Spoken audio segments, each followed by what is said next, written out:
Hello there folks, and thanks for joining me at my tying bench once again. Today's fly I'm going to tie up an old classic wet fly pattern. It's called the Alexandra. You may or may have not seen it tied before, but I'm just tying up a few of the old classic wets and I thought I'd bring you along for this one. So if you have the materials, follow me along and definitely give these a try. So we'll get this guy the vise here, fresh hook in, we'll get started.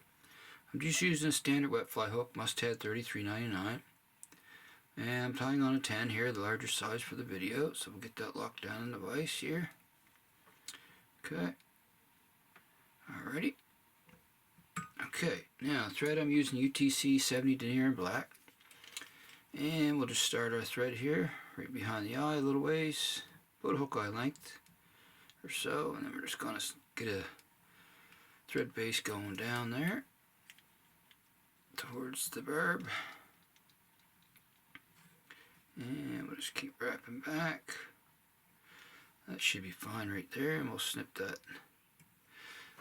off there. Okay, and the tail is just a section of red duck quill segment, or I'm using goose shoulder, red goose shoulder. I don't have any red duck quill at the moment, but this will work just fine.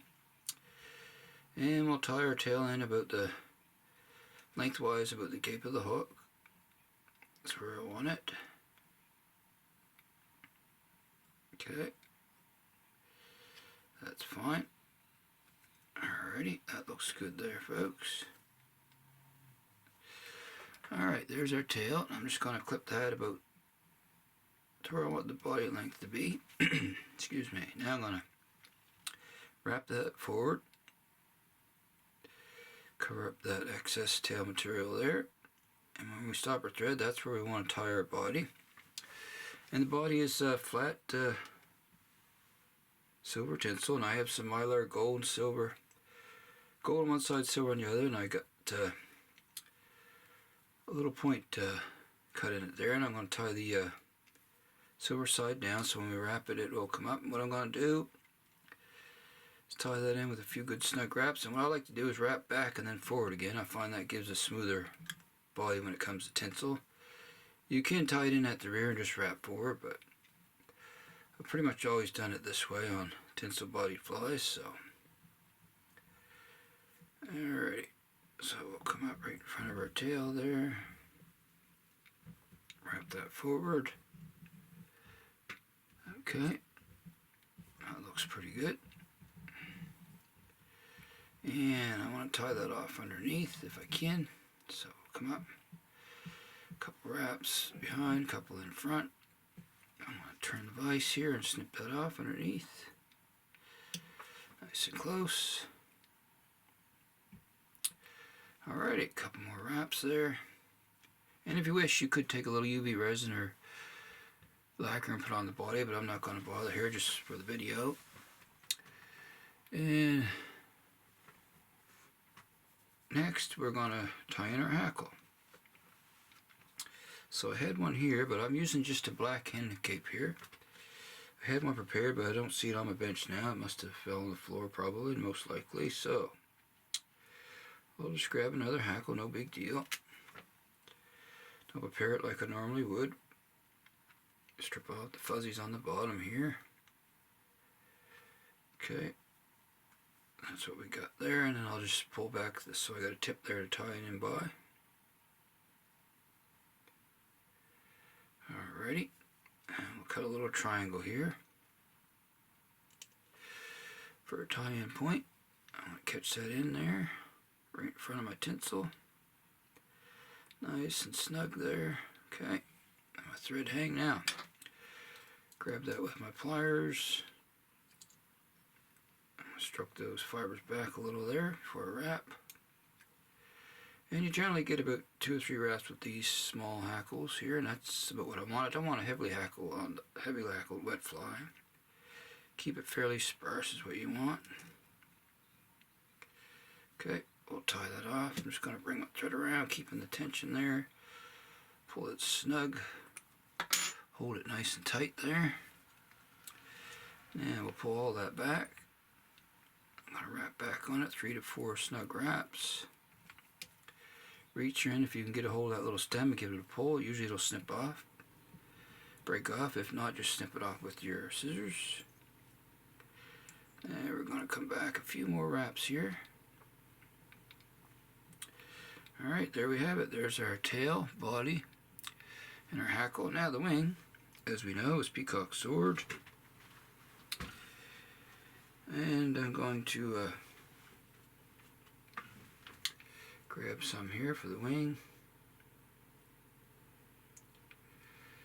Alrighty, I'm just going to have to grab another piece here, folks. I had some here and I don't seem to see it anywhere on my bench, which I find strange. Excuse me for a second, folks. I think it fell here on me. I'm just going to grab that. There we go. No big deal. And you don't want an overly thick wing on these, I find. Just a fair amount of fibers. You'll learn after you tie a few that the right amount that you want. Just want it to stand out. Okay, I've got that about halfway on the tail there. And we're going to come up, pinch that on with a pinch wrap. Come back a few more wraps and forward again, snug it down tight. Going to look at it, see if I'm happy with it. Doesn't look too shabby, it's right on top where I want it. So I'm going to snip that off, right behind the eye there. Okay. Now I'm going to take some wax. Put a little on my thread there. And I'll start right behind the eye and work up onto that excess wing material, tying it down as we go there. Okay, that looks pretty good.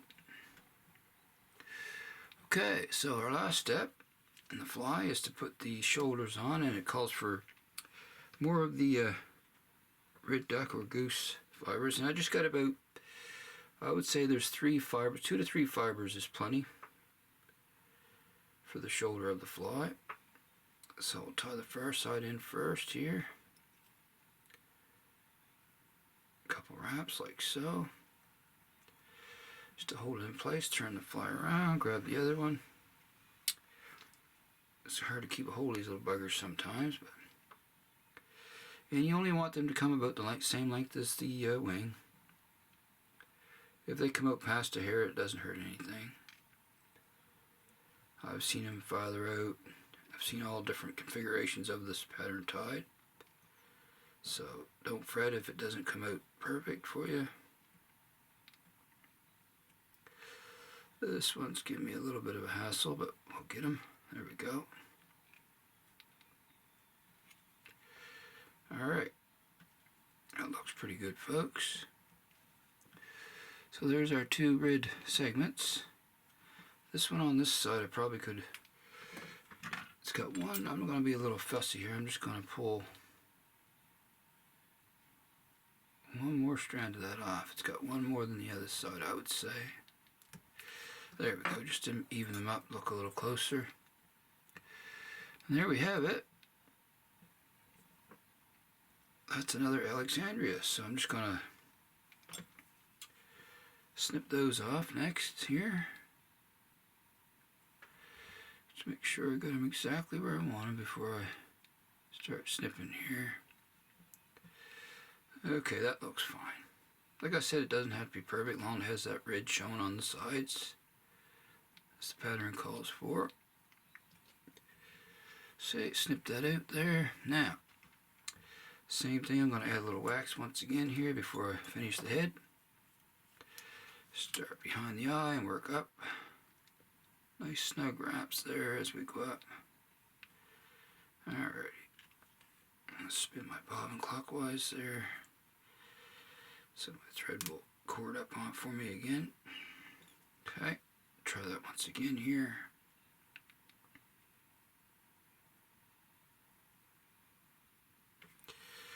Alright, that looks fine.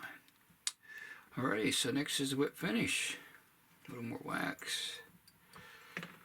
Alright, if you wax your thread before you do whip finish, you won't have any slippy, your thread won't slip down on you like it does you'll find it does sometimes when you go to do whip finish. Just a little trick there.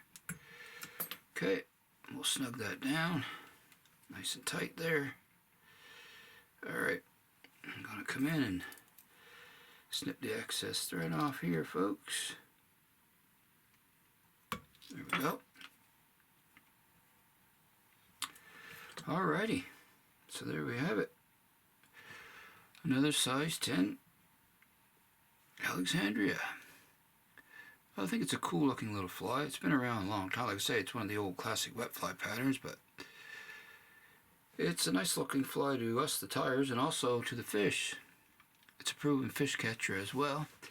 So the last step here, I'm just going to grab a little bone dry, put on those thread wraps there to finish them off. Okay. Just work that around there, cover all the thread wraps. Just to give it a nice shiny look there, glossy head. Alright, that looks fine, folks. Alright, give that a little turn here, grab my light. Give that a little shot there. Alrighty, there we go. Another size 10 Alexandria. Like I say, if you have the materials, definitely give some of these little guys a try. It's not your average wet fly, but it's not that difficult. Just getting your proper size slips for the shoulders and the tail. And like I said, it doesn't have to be, you don't have to worry about perfection, because I'm sure the trout don't. As you can see, the wing's not always going to look identical every time. So, there we go. I want to thank you for joining me once again. I hope you enjoyed this here particular video. And if you haven't seen my videos before and you'd like to see more, don't hesitate to subscribe to my channel and throw in a like as well. I appreciate any likes that I get. And if you have any comments, put them down below. I always read them, that's for sure. So like I always say out there, folks, happy tying, and until next time, I'll see you all again soon. So long for now.